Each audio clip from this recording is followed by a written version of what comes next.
In 9.4c, we'll be simplifying radical expressions by what's called rationalizing denominators. Okay, so it turns out that something like this expression here, 2 root 7 over the square root of 3, that's a perfectly fine expression.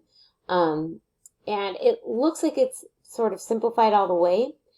However, we do want to make sure we don't have any radical symbols left in the denominator.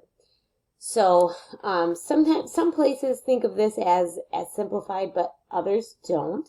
And the way that we can simplify this is by multiplying by the same factor, numerator and denominator, to kind of get rid of the radical symbol.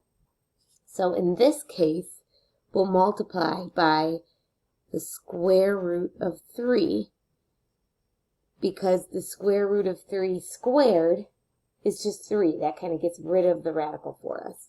So what I have left here is 2 times the square root of 7 times the square root of 3. So you can make that 7 times 3 underneath the radical here. So 7 times 3 is 21. Over square root of 3 times square root of 3 is just 3. So again, I multiply the numerator and denominator by the factor that will cancel the radical symbol for me. All right, let's do this next example here. 5 over 2 plus root 3. So notice my denominator has 2 terms in it, and one of them is a radical. It turns out that if you multiply this 2 plus root 3 by what's called its conjugate, it'll get rid of the radical for you. So the conjugate has all the same number parts, but just the opposite sign in between. So if this is 2 plus root 3, the trick is to multiply this by 2 minus the square root of 3. And whatever you do to the bottom, you do to the top. All right, once I have that written down, now let's go ahead and simplify. In the numerator, you can just distribute that 5. 5 times 2 is 10, minus 5 times root 3 is 5 root 3. Okay, and then in the denominator, I'm going to multiply it out this first time, but then I'll show you the shortcut. So 2 times 2 is 4. 2 times root 3, we got minus 2 root 3. Root 3 times 2, so plus 2 root 3. And then root 3 times root 3, I've got minus the square root of 3 squared, which is just 3. So here's the trick to these problems. You see these 2 terms that still have the radical in them? Notice that when you add them together, you get 0. So that kind of goes away. So anyways, what I have left in my numerator is 10 minus 5 root 3. And in the denominator, it's just 4 minus 3, which is 1. Haha, this actually simplifies really nicely for me. Even the fraction goes away. All right, this next example is very similar. Notice I have 2 terms. When you have 2 terms in the denominator and you want to rationalize the denominator, what you'll do is multiply by the conjugate. So notice I've got the root 5 and the root 2, and instead of a minus in between them, I've got a plus in between them. And whatever you do to the denominator, you have to also do to the numerator. All right, let's go ahead and simplify. Root 7 times root 5, that'll be root 7 times 5, which is 35, plus root 7 times root 2, that's root 14, all over root 5 times root 5, that'll be root 5 squared, or just 5. And then remember, those cross terms are going to cancel, because this will be root 5, this will be square root 10, and then minus square root 10. When you add those together, it's going to add to 0. So I'm not even going to write it down. And then minus root 2 times root 2, which is just 2. So now you can write this as square root of 35 plus square root of 14 all over 5 minus 2, which is 3. All right, let's do another example. Here, 3x root y divided by root x. So this has just one term in the denominator.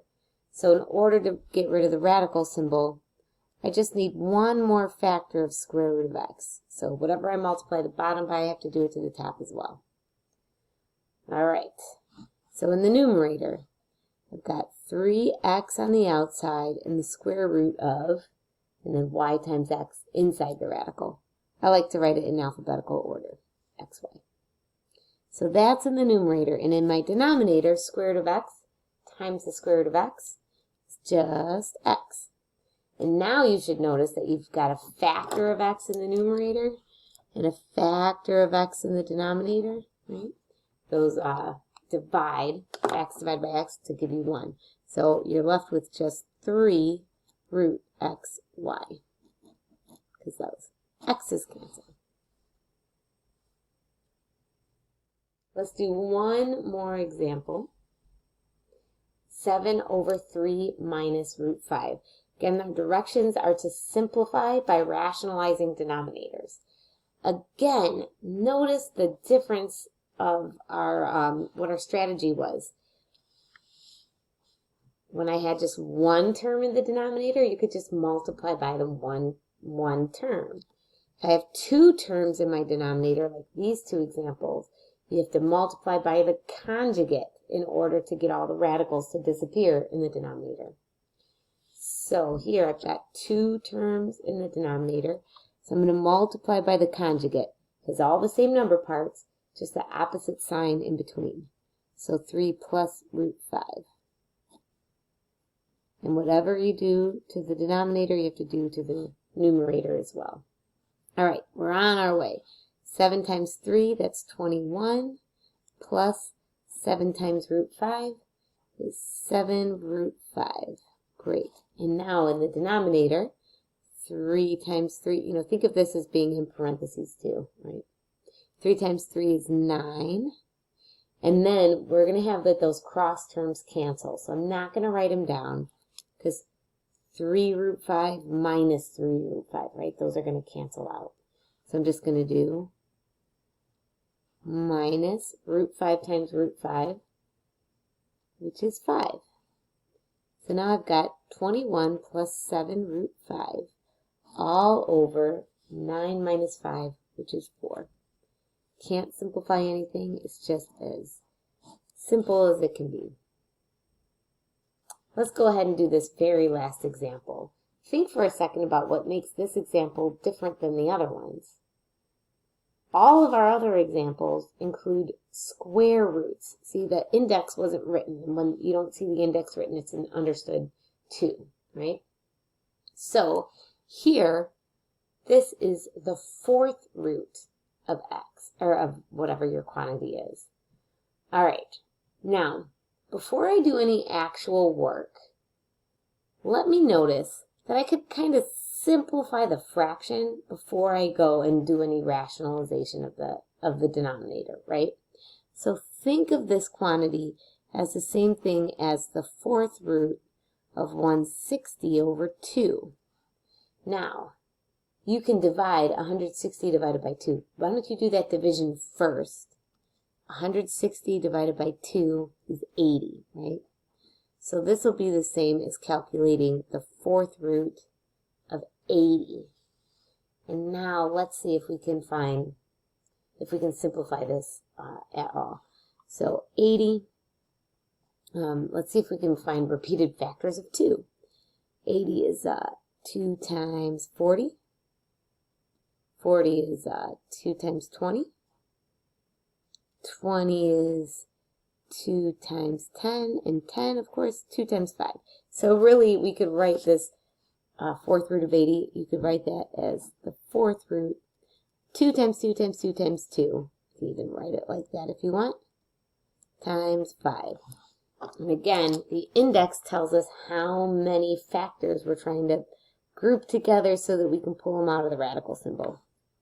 So there's my group of 4 2's. So the fourth root of, this is 2 to the fourth, right? Fourth root of 2 to the fourth is just 2 on the outside, and then I have 5 left over on the inside of the radical. So 2, 4 through to 5. Again, this trick that I had here is if you notice that you can simplify the fraction before you go ahead and take the 4th root, then maybe the problem becomes easier.